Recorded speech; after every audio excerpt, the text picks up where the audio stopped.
Hello बच्चों, video में आप सभी का स्वागत है। पिछले अध्याय में हमने मुसलमानों के बारे में, रूढ़ियों के बारे में सीखा।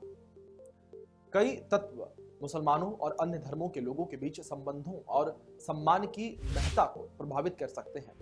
संस्कृति, धर्म और राजनीतिक हितों में अंतर एक आबादी की राय को दूसरे के प्रति आकार दे सकता है। अब जाति व्यवस्था क्या है? जाति व्यवस्था का अर्थ है एक वर्ग संरचना जो जन्म से निर्धारित होती है। इसका मतलब है कि कुछ समाजों में अगर आपके माता पिता गरीब हैं तो आप भी गरीब होने वाले हैं। इस प्रकार जाति व्यवस्था हिंदुओं को विभिन्न श्रेणियों में विभाजित करती है।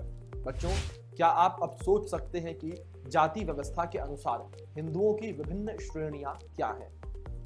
जाति व्यवस्था के अनुसार हिंदुओं को 5 मुख्य श्रेणियों में बांटा गया है। जाति व्यवस्था को लोगों के विभिन्न समूहों के बीच काम को विभाजित करने के लिए विकसित किया गया था ताकि सामाजिक संतुलन बनाए रखे जा सके। बच्चों, क्या अब आप सोच सकते हैं कि जाति व्यवस्था का उद्देश्य क्या है? मैं आपको बता दूं कि दक्षिण एशिया की जाति व्यवस्था की उत्पत्ति के अनुसार मध्य एशिया के आर्यों ने दक्षिण एशिया पर विजय प्राप्त की और जाति व्यवस्था की शुरुआत की। इस उद्देश्य स्थानीय आबादी को नियंत्रित करना था। आर्यों ने समाज में प्रमुख भूमिकाओं को परिभाषित किया और उन्हें लोगों के समूह सौंपे। जाति के लिए भारतीय शब्द जाति है। हजारों जातियां हैं और प्रत्येक ने अपने विशिष्ट नियम और रीति रिवाज हैं। जाति व्यवस्था के अनुसार हिंदुओं की मुख्य श्रेणियां हैं: ब्राह्मण, क्षत्रिय, वैश्य, शूद्र, अछूत, हरिजन, दलित। ब्राह्मण पुरोहित और विद्वान वर्ग के लोग हैं। उनके पास एक ही आध्यात्मिक शक्ति है जिसके बारे में हिंदू मानते हैं कि वह हर चीजों में रहती है। वे हिंदू समाज के सबसे अधिक शक्ति रखते थे।